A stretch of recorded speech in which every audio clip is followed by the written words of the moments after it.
Ucapkan selamat buat Bapak Insinyur Purbaya Yudi Sadewa ya, sebagai Menteri Keuangan yang baru yang menggantikan Ibu Sri Mulyani ya. Saya pikir beliau sangat cakap, sangat pantas untuk dipercaya oleh Bapak Presiden kita sebagai Menteri Keuangan ya. Beliau dalam waktu yang katakanlah beberapa hari setelah diangkat bisa melihat bahwa ada sesuatu yang terjadi dalam sistem flow money di perbankan. Jangan belum apa-apa menterinya belum berbuat, sudah dikritik lagi, baru mengeluarkan kebijakan sederhana, dikritik lagi, baru ada kesalahan ucap sedikit, langsung minta diganti. Ya kapan siapapun ya, mohon maaf, mau dari luar negeri pun, mau dari Amerika atau dari pakar ekonomi pun, kalau ada salah sedikit langsung dikritik, langsung diminta diganti, ya tidak akan pernah maju.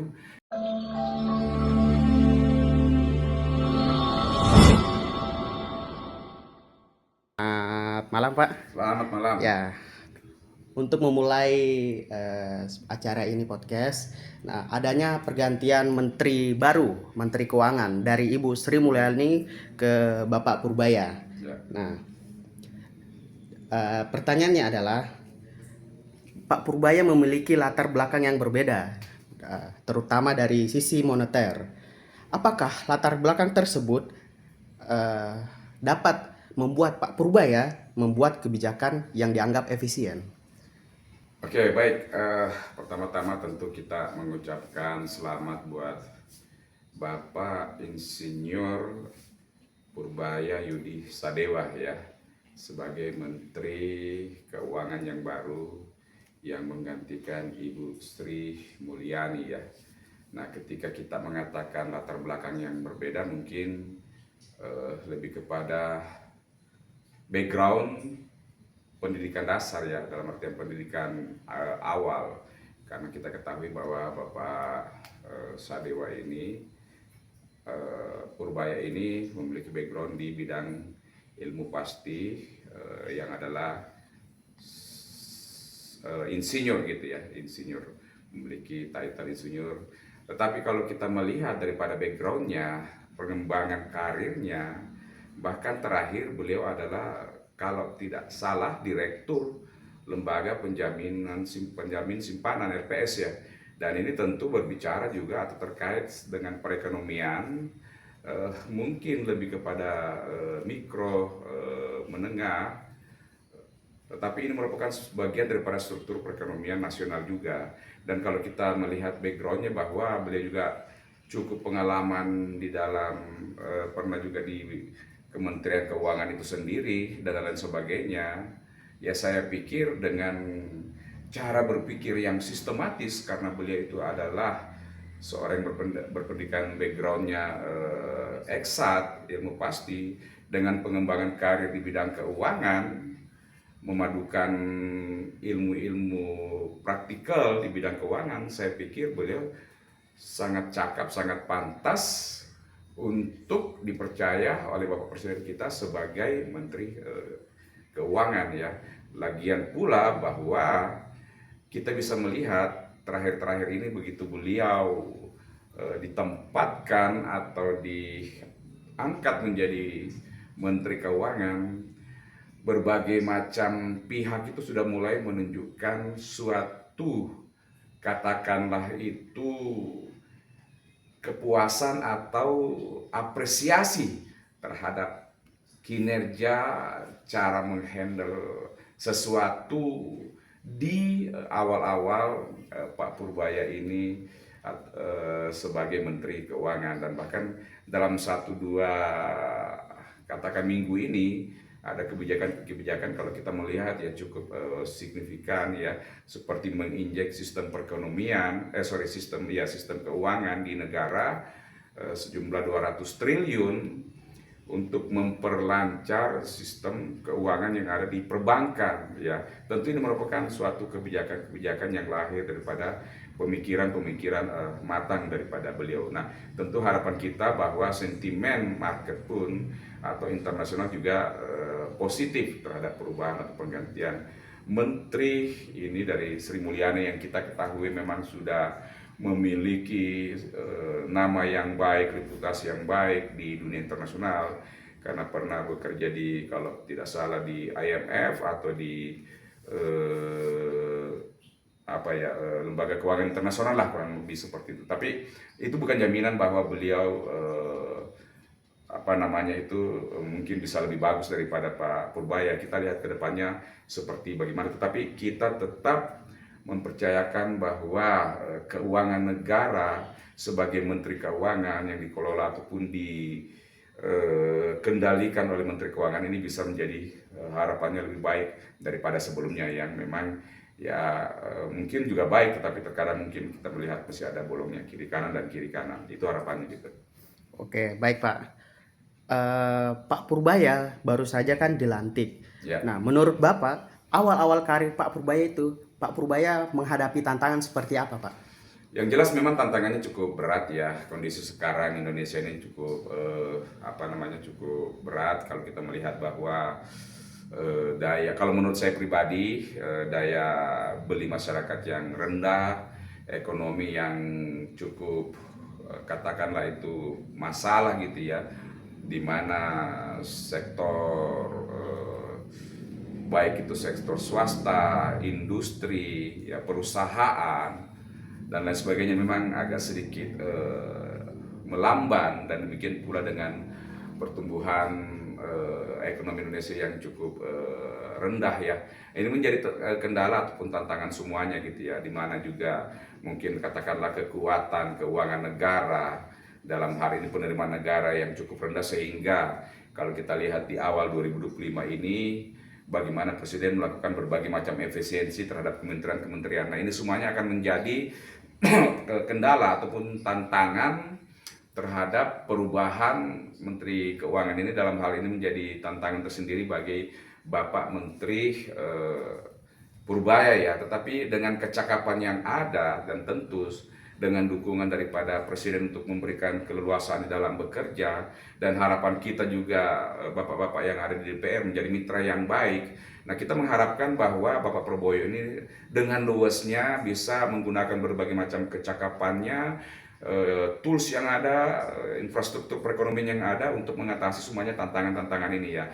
Nah, yang tadi saya sampaikan, semisal gitu bahwa beliau dalam waktu yang katakanlah beberapa hari setelah diangkat bisa melihat bahwa ada sesuatu yang terjadi dalam sistem flow money di perbankan, sehingga kemudian beliau menginjek dana fresh money sebesar, kalau tidak salah itu 200 triliun ya, terhadap perbankan 5 bank besar pemerintahan, BRI, BNI, ada Bank Syariah dan lain sebagainya. Nah, ini kan ibarat kata ada satu saluran air yang airnya itu sudah mulai kurang gitu ya, sudah mulai kurang ya karena berbagai macam faktor atau kondisi, akhirnya diberikan injeksi yang baru, air yang baru untuk menguatkan aliran-aliran sungai ini lagi, aliran-aliran keuangan ini lagi. Jadi seperti itu, dan ini merupakan suatu pemikiran tentu yang baik ya. Harapan kita juga bahwa aliran ini akan juga mengalir kepada masyarakat dalam bentuk apa? Pencairan mungkin kredit, menstimulasi ekonomi UMKM, menstimulasi usaha-usaha, mengangkat daya beli masyarakat kembali dan lain sebagainya gitu ya. Berikutnya kalau kita lihat bahwa beliau sudah mulai menyoroti adanya penyerapan anggaran yang masih sangat rendah ya, dan memaksa, dalam tanda kutip memaksa, supaya penyerapan ini bisa benar-benar terserap dengan baik. Artinya apa? Ketika terserap dengan baik, jadi perputaran ekonomi itu jalan, perputaran ekonomi ke tingkat masyarakat rendah itu bisa berjalan, sehingga akan melahirkan stimulasi ekonomi terhadap rakyat kecil, sehingga bisa menaikkan daya beli masyarakat. Dan tentu ketika daya beli masyarakat itu naik tetapi tetap dijaga gitu ya, inflasi ini akan menimbulkan apa? Naiknya juga sistem ketahanan perekonomian secara mikro, otomatis akan juga melahirkan keseimbangan ekonomi secara nasional. Nah, itu yang saya maksud, bahwa dalam beberapa waktu ini kita bisa melihat ya cukup signifikan apa yang dilakukan oleh beliau, dan tentu kita berharap sekali lagi sebagai masyarakat Indonesia mengharapkan bahwa Pak Purbaya ini kebijakannya tuh akan lebih condong kepada masyarakat, kepada rakyat, tidak melulu hanya memperhatikan bagaimana keutuhan negara, tetapi bagaimana masyarakat bisa hidup, masyarakat bisa bangkit, income per kapita mungkin nanti bisa naik, terus kemudian daya beli juga naik, sehingga ada suatu keleluasaan masyarakat di dalam bekerja, dan ketahanan ekonomi masyarakat kecil itu bisa kemudian menjadi lebih baik, dan itu akan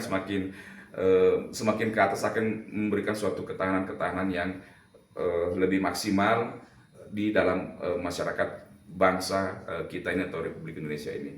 Oke, baik Pak. Untuk selanjutnya, pergantian Menteri Keuangan dari Sri Mulyani ke Bapak Purbaya, menurut Bapak apakah bisa membawa angin segar bagi perekonomian di Indonesia? Ya, apapun itu ya, selama memang niatnya baik, benar-benar tercurah pemikirannya, ilmunya buat bangsa Indonesia, buat rakyat Indonesia, selalu ada harapan yang besar di situ ya. Apalagi memang ini Pak Purbaya ini adalah menteri yang benar-benar baru di zaman Bapak Presiden Prabowo ini.